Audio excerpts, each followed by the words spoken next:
Righto, here we go. Beautiful night now. Bosh it is. A little bit of carry.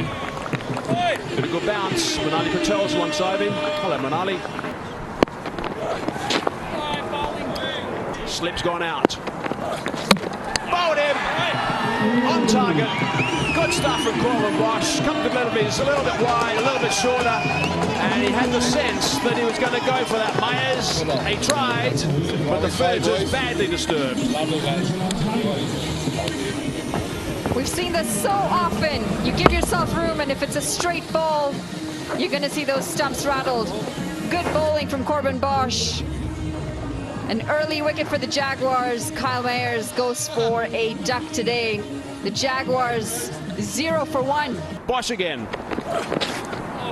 Big swing and a miss. Hard down the ground. The outfield is still going to be pacey, even though the rain we've had. So there's the first boundary. Safe shot as well, going straight down the ground. And he beat the fielder at mid-on.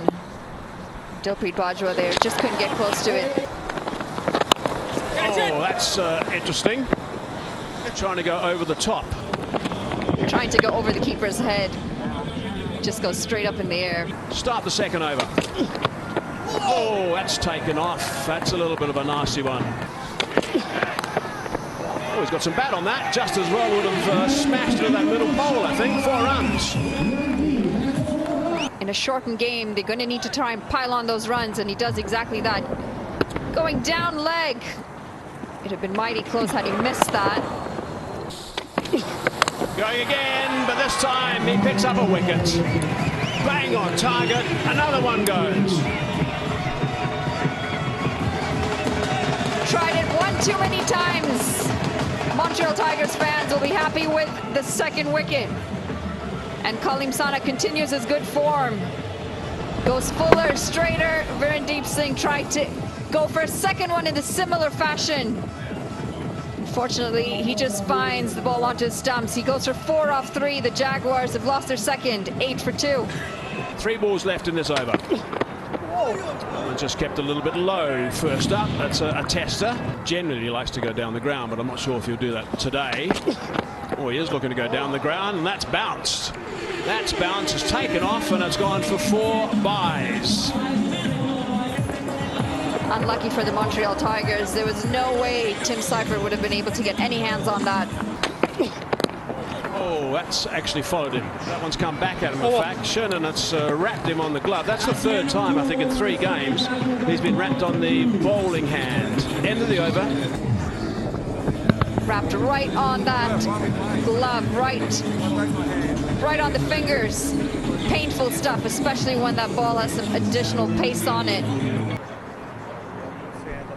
Long discussion at the moment. Marcus Stoynes, the captain, of course, of the Jaguars, the 2 umpires. I'm presuming there's just a little bit of concern about players getting injured, like we just saw with Mohammad Nabi. It's probably the conversation. Here he comes.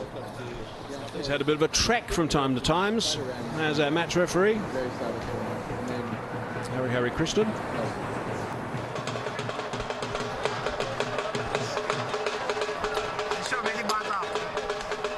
Good to see the players, Dilpreet Bajwa now, just obliging one of the ball boys.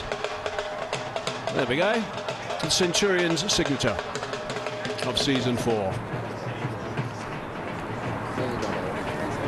They've had a couple of these decisions, these guys, to make.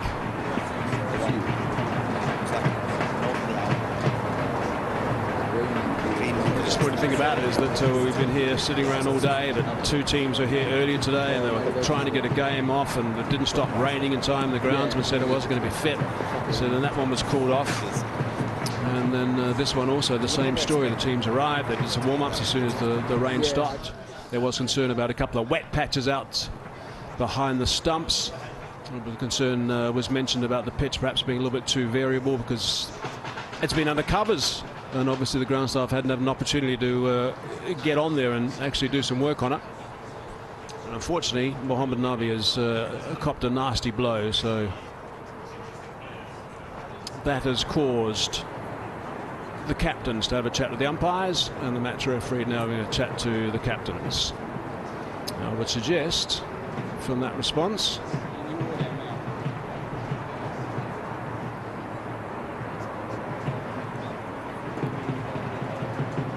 the match referee has taken this on board, as which is probably fairly sensible for him to get involved in discussions, but I think he's trying to get the game on. I don't know. We'll have to see what the response is.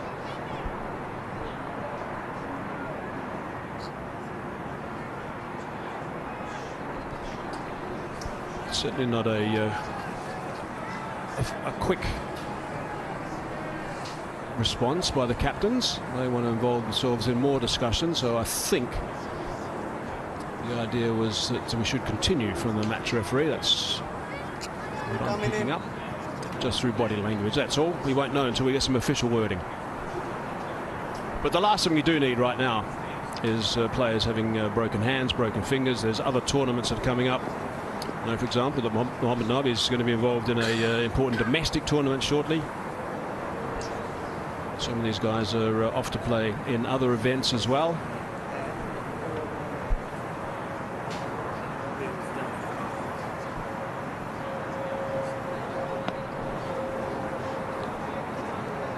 My concern is, with the time that we're wasting at the moment, it's going to be a very late night, and I just wonder, we haven't got lights here at the ground.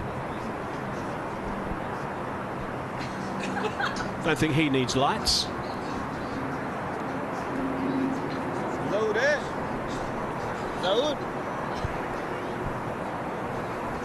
Well, between the sunglasses or the cell phone as sunglasses and that shirt, I don't know which I like better. Oh, and we've got a book as well for shade. Creative. It's a creative crowd in the house today. At least they're staying nice and warm, I guess, in the bright sunshine.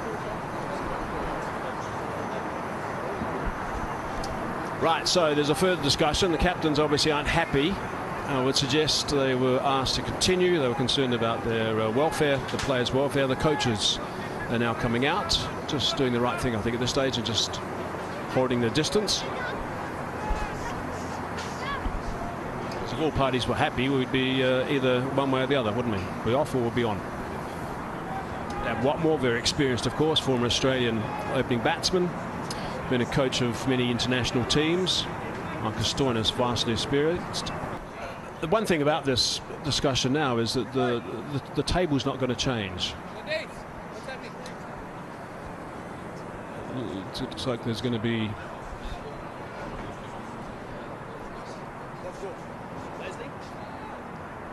a further discussion, I would suggest, somewhere else. Looks like the players are now walking away. Captain and coach of the Jaguars.